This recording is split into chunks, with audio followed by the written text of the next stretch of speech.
Hello, everybody. This is Fernando for the latest Silent Hill podcast. Alright, another entry here based on the next monster encountered within Silent Hill 4, the Room video game. This one is a pretty interesting character in the sense that it literally comes out of nowhere. It's one of those creatures that is perfectly camouflaged within its environment. And when I was watching the player go about, I guess, through the certain level that this creature is in, boom, all of a sudden it pops out, strikes the player. It probably gives him the hardest hit I've seen yet within a Silent Hill game. So it definitely has much to its advantage. And I'm talking about this weird entity known as the Wall Man, which you're looking at a picture of here. Much like the sniffer dogs, this Wall Man seems to be a monster that appears throughout multiple parts of the game. Another type of grunt, if you will, within the game itself. But the difference is this one is a little bit harder because, at least based on the level that it's found initially, you absolutely have to confront it or try your best to avoid it at all costs. Either way, it's not necessarily an easy task. So what is this Wall Man or Wall Men, considering the multitude of them that you find? Well, they're monsters that appear within the early part of the game and then throughout other levels as well. So they're found in the subway world, that's the initial level, then the water prison world, then the apartment world.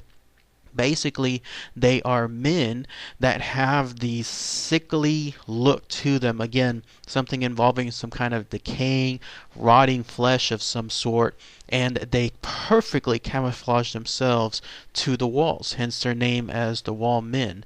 And what they do is, because they're perfectly camouflaged, you cannot tell when they will pop out within the wall. There's no indication, at least that I saw, within the video I was watching, that showcases early tricks. You know how sometimes in video games you can tell whenever a sprite is somewhere there because it'll always look different within that area of the game. Not in this case. It suddenly just pops out, and when it does so, that's when it does its attack. It's probably about the same size as your average man, maybe just a little bit larger, but that does not negate any of its powerful attack, which is this.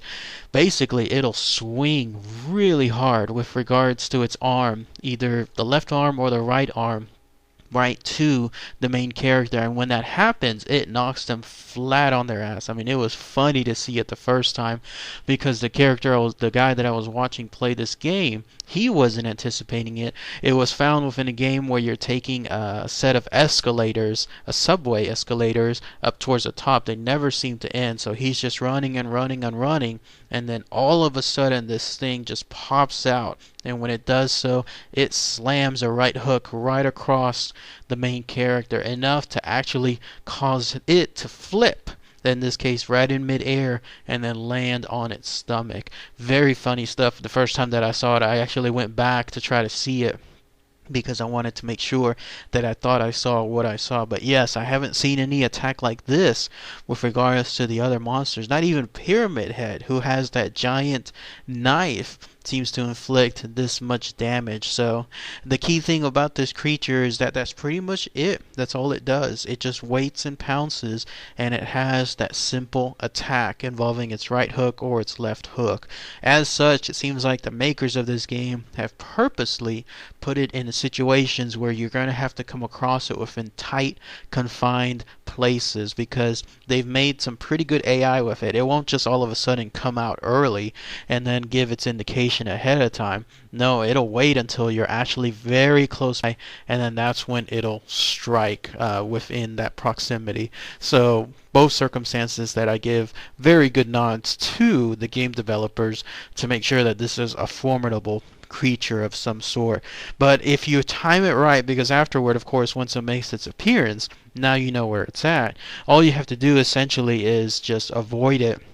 Either knock it with, let's say, the crowbar or whatever you might have, the pipe, or shoot at it. Although it's not well advised because you're just wasting ammo at that point considering its location. It doesn't seem to move from its location either, so even though it's camouflaged, it seems like it's stationary.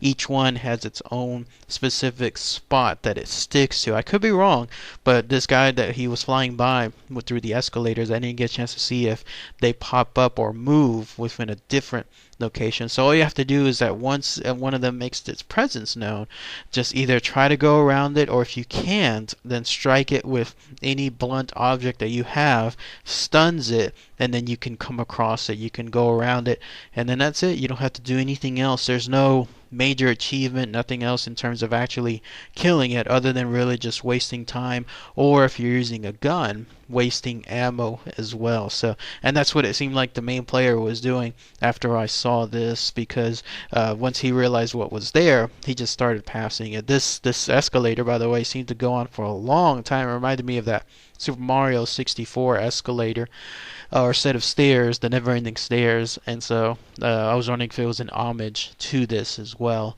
And then with regards to the creature and what it symbolizes, it seems like it's mainly, again, another iteration of one of Walter Sullivan's past timelines. In this case, because he was confined for a time period within an orphanage, and then later on confined within his own prison.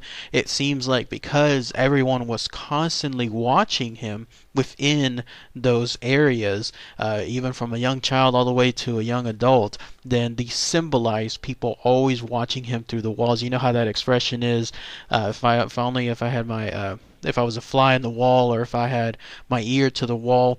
It seems like it's a play on that, because here you have these men, these wall men, that literally stay hidden within those walls, but they're always watching their surroundings. And so if you stay within that environment, then there they are watching you, even if you don't know that you're being watched as well.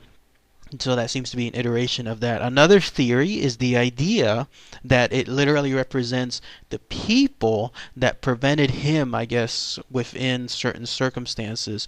So in some cases, there he was traveling, trying to find his mother, but he would face opposition from certain departments, from certain people. So it seems to symbolize that, because again, the way that these women attack Henry and they knock him flat on his ass, that seems to be how much they represent here with regards to Silent Hill, because there he was, Walter, trying to achieve something in terms of finding his mother or finding where his mother went, and then he was always had these walls, these metaphorical walls blocking him, and within them people that were working with certain departments that were preventing him from doing so too. So that seems to be yet another metaphor associated to them. I always thought that they were more on the lines of just people that he was, let's say, unhappy with throughout life, and maybe he just did it as a sort of revenge. Like he stuck him in a stationary spot, kind of like in a sense that, hey, if you treated me this